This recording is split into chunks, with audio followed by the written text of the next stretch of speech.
के लोग भाजपा और कांग्रेस से समान विचारधारा, दोनों से समान दूरी वाले दल को हम लोग समर्थन करेंगे। नहीं, खूंटी बोले सारे प्रत्याशी बोला, मतलब जो अदर पार्टी के नेता उनको बुलाइए। नहीं, झारखंड पार्टी के हमारे जितने उम्मीदवार हैं उनके साथ केंद्रीय अध्यक्ष की बैठक होगी आज रात में और हम लोग उसके आधार पर फैसला करेंगे। जुमलाबाजी पार्टी है, वो सिर्फ झूठ के दम पर राजनीति करती है। आज महंगाई चरम पर है, आप सारे लोग जानते हैं, युवा बेरोजगार पड़े हुए हैं, चारों तरफ हाहाकार मचा हुआ है, फिर भी उनके लिए ये अच्छा दिन है, फिर भी उनके लिए ये अच्छा काम है। मंदिर मस्जिद का बात करना है, जाति धर्म का बात करना है, यहाँ के लोगों को तोड़ने का काम करना है कि झारखंड पार्टी इस राज्य का सबसे बुनियादी संगठन है। हम लोगों ने झारखंड को बनाया है। आज पूरे झारखंड में लूट और खसोट की राजनीति चल रही है। यहाँ के आदिवासी मूलवासियों की बात कोई नहीं कर रहा है, तो निश्चित तौर पर झारखंड पार्टी अपनी काम से बाहर नहीं निकल सकती है। हम लोकतांत्रिक पार्टी के हैं, हमें चुनाव लड़ना है। जल जंगल जमीन की सुरक्षा झारखंड पार्टी का मूल सोच है। यहाँ के लोगों को रोजगार देना हमारा मूल सोच है। यहाँ के स्थानीय लोगों को, यहाँ के मूलवासी लोगों को, आदिवासियों को हक अधिकार दिलाना झारखंड पार्टी की सोच है। तो निश्चित तौर पर इन मुद्दों को हम लोग लेकर जाएंगे कि यहाँ के युवाओं को रोजगार मिले, यहाँ के स्थानीय लोगों को रोजगार मिले। कार्य रूप में झारखंड मुक्ति मोर्चा कहीं नहीं दिख रही है। उन्होंने इस राज्य को लूट और खसोट का अड्डा बनाया हुआ है, भ्रष्टाचार का अड्डा बनाया हुआ है। चारों तरफ दिख रहा है कि झारखंड मुक्ति मोर्चा और ये कांग्रेस की जो सरकार है, ये झारखंड को लूटने का काम कर रही है। ये उनका अंदरूनी मामला है। चंपई सोरेन जी आंदोलनकारी हैं, हम लोग उम्मीद करेंगे वो बढ़िया से काम करे। हेमंत सोरेन ने झारखंड पार्टी को, झारखंड राज्य को बिल्कुल बर्बाद करने का काम किया है।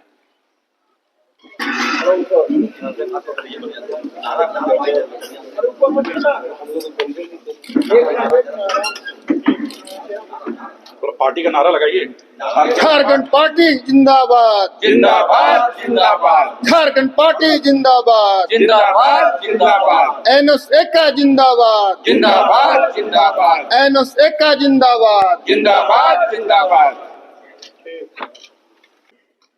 तो देखिए, सबसे पहले मैं आप सबों को धन्यवाद देता हूं। और आज हम लोगों का झारखंड पार्टी के संसदीय बोर्ड का मीटिंग हुआ, जिसमें हम लोगों ने आज 3 लोकसभा का हम लोग आज निर्णय लिया है कि घोषणा करने का। और आज हम लोग 3 लोकसभा का घोषणा करेंगे, जिसमें हम लोगों का है चाईबासा और हजारीबाग और चतरा का हम लोग आज घोषणा कर रहे हैं। बाकी जो सीट बचा हुआ है उसको हम लोग बाद में घोषणा करेंगे। चाईबासा, चतरा, चाईबासा लोकसभा, चतरा लोकसभा और हजारीबाग लोकसभा का हम लोग आज घोषणा कर रहे हैं। प्रत्याशी दे रहे हैं। हाँ, उम्मीदवार दे रहे हैं। कौन कौन लोग हैं?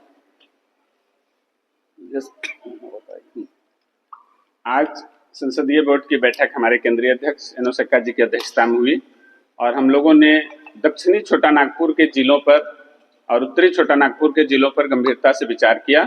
सबसे पहले हम लोग चाईबासा से अपना उम्मीदवार चित्रसेन सिंह को, पूर्व सांसद को चयनित किए हैं। वो झारखंड पार्टी के उम्मीदवार होंगे। फिर चतरा से हमारे उम्मीदवार दर्शन गंजू होंगे, जो गोंजू भोक्ता खरवार समिति के केंद्रीय अध्यक्ष हैं और झारखंड पार्टी के वरीय नेता हैं। वो झारखंड पार्टी से चतरा से उम्मीदवार होंगे, दर्शन गोंजू। तीसरे हमारे उम्मीदवार हैं हजारीबाग से, जिसमें कुशवाहा समाज के केंद्रीय अध्यक्ष हैं राजकुमार कुशवाहा उर्फ बबलू कुशवाहा। वो झारखंड पार्टी के उम्मीदवार होंगे। अभी खूंटी में हम लोगों की बैठक काफी देर से हुई। खूंटी में हमारे बहुत सारे उम्मीदवार हो गए हैं। आज रात में अध्यक्ष जी की अध्यक्षता में हम लोग सारे उम्मीदवारों के साथ संयुक्त रूप से बैठक करेंगे और कल या परसों आपको हम लोग खूंटी के उम्मीदवार की घोषणा करेंगे। पार्टी कितने जगहों पे चुनाव? पार्टी अभी 6 जगहों पर चुनाव लड़ना चाहती है, जिसमें लोहरदगा है, राजमहल है और ये जो 4 सीट अभी मैंने आपको बताया। चाईबासा से रिपीट करेंगे, क्या नाम था चाईबासा कैंडिडेट का? चित्रसेन सिंकू पूर्व सांसद हैं और झारखंड पार्टी के कार्यकारी अध्यक्ष भी हैं। लोबिन हेम्ब्रम जी का समर्थन आप लोग नहीं करेंगे राजमहल से, यानी कि वहां उम्मीदवार देने जा रहे हैं? अभी ये तो हम नहीं कह रहे हैं। लोबिन हेम्ब्रम जल जंगल जमीन के लिए लड़ने वाले हैं। यहाँ के आदिवासी मूलवासियों की बात करने वाले हैं, स्थानीयता की बात करने वाले हैं। निश्चित तौर पर हम लोग चाहेंगे कि लोबिन हेम्ब्रोम जिस निष्ठा और जिस सोच के साथ झारखंड में आंदोलनरत हैं, वो निश्चित रूप से चुनाव लड़ेंगे। यदि वो चुनाव लड़ते हैं तो हम उनका समर्थन करेंगे। वो हमारी पार्टी तय करेगी। हमारे अध्यक्ष जी की अध्यक्षता में हम लोग दूसरी बार फिर बैठेंगे, तो इसी परिस्थिति में झारखंड पार्टी तय करेगी कि राजमहल में हम लोग को क्या करना है। वही परिस्थिति है लोहरदगा के लिए। मतलब 6 सीट पर आप लोग खड़े करेंगे? निश्चित रूप से 6 सीट पर। 6 सीट पर। और उसके बाद राजमहल पर आप लोग हाँ, और खूंटी में खड़ा नहीं करना है। निश्चित रूप से खड़ा करना है। खूंटी हमारा गढ़ है। झारखंड पार्टी 1952 से लेके आज तक खूंटी लोकसभा सीट से लगातार चुनाव लड़ती रही है और जीतती रही है। विगत बार हमारे केंद्रीय अध्यक्ष एनोस एक्का जी वहां से लोकसभा प्रत्याशी थे और हम लोगों ने भारतीय जनता पार्टी को करीब करीब हरा दिया था। तो निश्चित तौर पर इस बार भी हम लोग जीतने के लिए लड़ रहे हैं। झारखंड पार्टी के बहुत सारे उम्मीदवार हो गए हैं खूंटी में। आज हमारा फैसला नहीं हो पाया है। हम लोग आज रात को सभी उम्मीदवारों को बुलाए हैं, उसके बाद खूंटी का फैसला होगा। बाकी 8 सीटों पर क्या करेंगे? किसी को समर्थन? बिल्कुल समान विचारधारा वाले दल के लोगों के साथ हम लोग की बातचीत चल रही है कि लोग भाजपा और कांग्रेस से समान विचारधारा, दोनों से समान दूरी वाले दल को हम लोग समर्थन करेंगे। नहीं, खूंटी बोले सारे प्रत्याशी बुलाएंगे, मतलब जो अदर पार्टी कैंडिडेट उनको बुलाइए। नहीं, झारखंड पार्टी के हमारे जितने उम्मीदवार हैं उनके साथ केंद्रीय अध्यक्ष की बैठक होगी आज रात में और हम लोग उसके आधार पर फैसला करेंगे। जुमलाबाजी पार्टी है, वो सिर्फ झूठ के दम पर राजनीति करती है। आज महंगाई चरम पर है, आप सारे लोग जानते हैं। युवा बेरोजगार पड़े हुए हैं, चारों तरफ हाहाकार मचा हुआ है। फिर भी उनके लिए ये अच्छा दिन है, फिर भी उनके लिए ये अच्छा काम है। मंदिर मस्जिद का बात करना है, जाति धर्म का बात करना है, यहाँ के लोगों को तोड़ने का काम करना है। झारखंड पार्टी सभी जाति धर्म के लोगों को लेकर चलती है। इसलिए भारतीय जनता पार्टी एक ढोंगी पार्टी है। वो निश्चित तौर पर यहाँ के लोगों को ठगने का काम कर रही है, धर्म के नाम पर ठगने का काम कर रही है, लोगों को तोड़ने का काम कर रही है। कहते हैं कि झारखंड पार्टी इस राज्य का सबसे बुनियादी संगठन है। हम लोगों ने झारखंड को बनाया है। आज पूरे झारखंड में लूट और खसोट की राजनीति चल रही है। यहाँ के आदिवासी मूलवासियों की बात कोई नहीं कर रहा है। तो निश्चित तौर पर झारखंड पार्टी अपनी काम से बाहर नहीं निकल सकती है। हम लोकतांत्रिक पार्टी के हैं, हमें चुनाव लड़ना है ताकि हमारे लोगों को हम लोग निश्चित तौर पर अधिकार दिला सकें, उनको भरोसा दिला सकें कि लोकतांत्रिक तरीके से आपके लिए हम संघर्ष करते हैं। जल जंगल जमीन की सुरक्षा झारखंड पार्टी का मूल सोच है। यहाँ के लोगों को रोजगार देना हमारा मूल सोच है। यहाँ के स्थानीय लोगों को, यहाँ के मूलवासी लोगों को, आदिवासियों को हक अधिकार दिलाना झारखंड पार्टी की सोच है। तो निश्चित तौर पर इन मुद्दों को हम लोग लेकर जाएंगे कि यहाँ के युवाओं को रोजगार मिले, यहाँ के स्थानीय लोगों को रोजगार मिले, यहाँ के आदिवासी मूलवासियों को उसका हक मिले, जंगल लूटने से बचे, जल लूटने से बचे और जमीन लूटने से बचे। ये झारखंड पार्टी की सोच है। कार्य रूप में झारखंड मुक्ति मोर्चा कहीं नहीं दिख रही है। उन्होंने इस राज्य को लूट और खसोट का अड्डा बनाया हुआ है, भ्रष्टाचार का अड्डा बनाया हुआ है। चारों तरफ दिख रहा है कि झारखंड मुक्ति मोर्चा और ये कांग्रेस की जो सरकार है, ये झारखंड को लूटने का काम कर रही है। ये उनका अंदरूनी मामला है। चंपई सोरेन जी आंदोलनकारी हैं, हम लोग उम्मीद करेंगे वो बढ़िया से काम करे। हेमंत सोरेन ने झारखंड पार्टी को, झारखंड राज्य को बिल्कुल बर्बाद करने का काम किया है।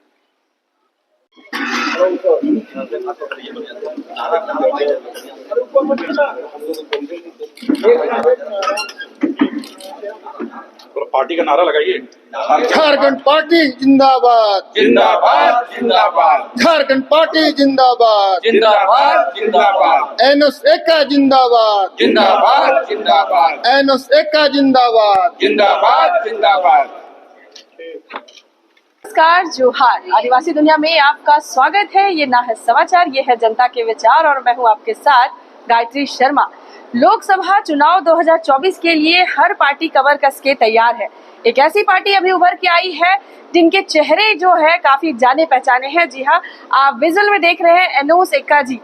अब यह जमीनी हकीकत यह है कि जिस तरह से खूंटी क्षेत्र में हो या लोगों की समस्याएं हो या झारखंड के हित में काम हो या बढ़ चढ़ के करे, लेकिन इनकी पार्टी किस उद्देश्य से आ रही है हम इनके सबसे पहले सर आदिवासी दुनिया में बड़ा स्वागत है आपका। किन मुद्दों को लेकर इस बार झारखंड पार्टी उतरेगी? हम लोगों का हमेशा से झारखंड पार्टी का मुद्दा रहा जल जंगल जमीन की और हक हकियत अधिकार की लड़ाई लड़ने के लिए हमेशा से ये मुद्दा रहा है।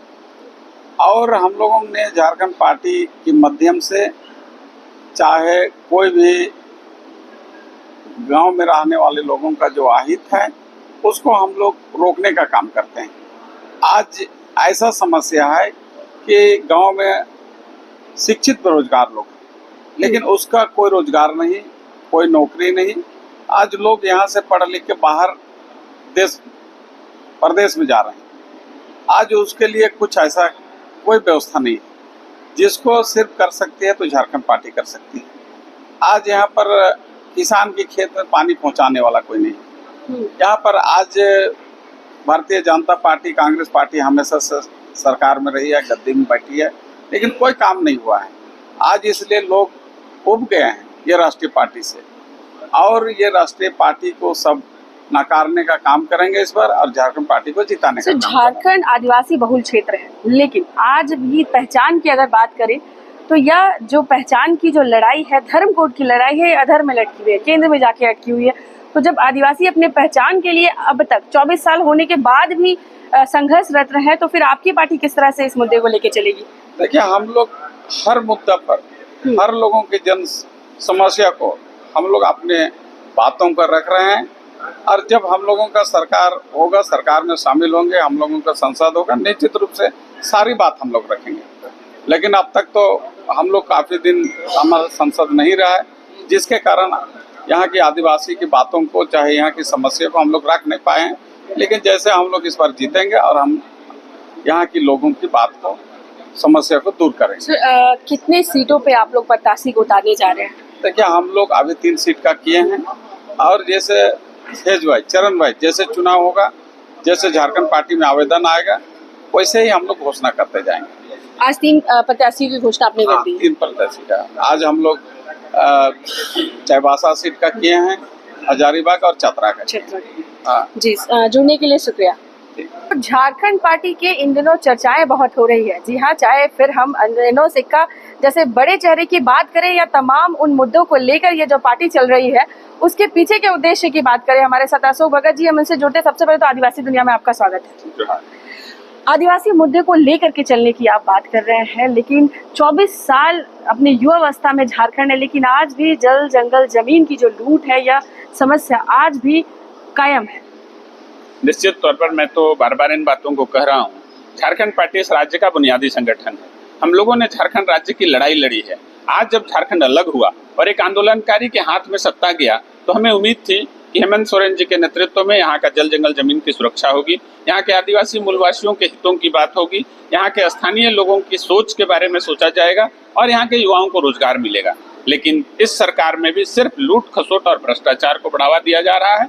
यहाँ के युवाओं को रोजगार नहीं मिल रहा है, हर परीक्षा में प्रचालित हो जा रहा है। किस तरह से यहाँ के लोगों को रोजगार दिया जाएगा? हम सभी लोग इस पर आंदोलनरत हैं। झारखंड पार्टी हमेशा से इन बिंदुओं को लेकर संघर्ष करती रही है। तो झामुमो के कार्यशैली से बहुत संतुष्ट नजर नहीं आ रहे आप? निश्चित तौर पर ये सरकार यहाँ के लोगों के हित में काम नहीं की है, तो निश्चित तौर पर हम सभी लोग जो यहाँ के जनता के लिए भला नहीं हो रहा है, तो हम उनके खिलाफ हैं। लोबिन हेम्ब्रम की अगर बात करें तो जेएमएम के एक सदस्य होने के बाद भी काफी बागी उनको बोला जा रहा है, तो क्या वह भी जल जंगल जमीन के मुद्दे को लेकर ही चलते हैं? तो क्या सम्मिलित होंगे आपके पार्टी में? निश्चित तौर पर वो जो बातें बोल रहे हैं वो सही है। झारखंड मुक्ति मोर्चा को उन विषयों को गंभीरता से लेना चाहिए। यदि वो सारे विषयों को नहीं ले रहे हैं तो हम उनके साथ हैं। जल जंगल जमीन की बात करते हैं, हम उनके साथ हैं। युवाओं के रोजगार की बात करते हैं, हम उनके साथ हैं। यहाँ की स्थानीयता की बात करते हैं तो हम उनके साथ हैं। ये झारखंड पार्टी के मुद्दे हैं। इसलिए अगर कोई सही बात बोलता है तो उनको लोग बागी बोलते हैं। यदि आपके पीछे पीछे चले, भ्रष्टाचार में साथी हो, तो आपके आदमी है, तो ये नहीं चलेगा। प्रत्याशियों के मुद्दे पर जब सवाल किया गया तो आपने कहा कि वैसे लोग जो बीजेपी और कांग्रेस से दूरी बनाए हैं उनका स्वागत है, इसका क्या तात्पर्य है? निश्चित तौर पर जो यहाँ के जल जंगल जमीन की बात करते हैं, जो यहाँ के युवाओं के रोजगार की बात करते हैं, हम ऐसे लोगों को बोल रहे हैं जो राष्ट्रीय पार्टियों के षड्यंत्र से दूर हैं, जो राष्ट्रीय पार्टियों से दूरी बनाकर चलेंगे, वैसे लोगों को हम अपने साथ लेकर चल सकते हैं। आदिवासियों से जुड़े कई मुद्दे हैं, फिर चाहे आपका 1932 का खतियान का मुद्दा हो, धर्म का मुद्दा हो, पहचान की मुद्दा हो, तो क्या इन मुद्दों को प्रमुखता से आपकी पार्टी लेके चलेगी? हाँ, निश्चित तौर पर झारखंड पार्टी का निर्माण ही इन्हीं विषयों पर हुआ है। हम अपने पहचान की लड़ाई लड़ते हुए झारखंड आंदोलन को आगे लेके आए हैं। तो यहाँ के लोगों के जल जंगल जमीन की बात, यहाँ के अस्तित्व की बात, यहाँ की संस्कृति की बात, उसको बचाने के लिए हम लोग झारखंड पार्टी के साथ हैं। जी, तो यह थे हमारे साथ अशोक जी, जो डंके की चोट पे कह रहे हैं कि झारखंड के वैसे मुद्दे जिसपे सिर्फ राजनीति हुई है, या पार्टी उन मुद्दों को उसके चरम सीमा तक पहुंचाने में पूरी प्रयासरत रहेगी। अब देखना यह है कि आने वाले समय में यह पार्टी किस तरह से कार्य करती है। हम तमाम अपडेट्स आपको देंगे, हमारे साथ बने रहिए। जैसा कि आपने सुना कि 3 सीटों पर प्रत्याशियों की घोषणा हो गई है। जनता ही जनार्दन है। अब देखना यह है कि झारखंड के मुद्दों को लेकर चलने वाली पार्टी क्या झारखंडी पार्टी साबित होती है कि नहीं। कमेंट सेक्शन में आप बताइए, एनोसेका द्वारा किए गए कार्यों को आप किस तरह से देखते हैं। हम आपके विचार को की सराहना जरूर करेंगे, लेकिन आपको जानकारी के लिए बता दें कि 6 सीटों पर अपने प्रत्याशी उतारने के लिए यह पार्टी कमर कस चुकी है। और झारखंडी मुद्दा, फिर चाहे वो धर्म कोड का मुद्दा हो, या जल जंगल जमीन बचाने की बात हो, या फिर पैसा एक्ट कानून की बात हो, या फिर हर खतियानी या जो 1932 के खतियान का लिया जो मुद्दा हमेशा गरमाया रहता है, या जेपीसी में गड़बड़ी, जिसमें कहीं ना कहीं झारखंड के बेरोजगार बढ़ भी रही है और युवा है जो उसमें पिस भी रही है। क्या इन मुद्दों को लेकर यह पार्टी चलेगी, या आने वाला वक्त जरूर बताएगा, लेकिन जनता ही फैसला करेगी। अब देखना यह है कि यह पार्टी किस तरह से कार्य करती है। तमाम अपडेट्स हम आदिवासी दुनिया चैनल के माध्यम से आप तक पहुंचाते रहेंगे। आप हमारे साथ बने रहिए। मैं हूं गायत्री शर्मा, आप देख रहे हैं आदिवासी दुनिया न्यूज।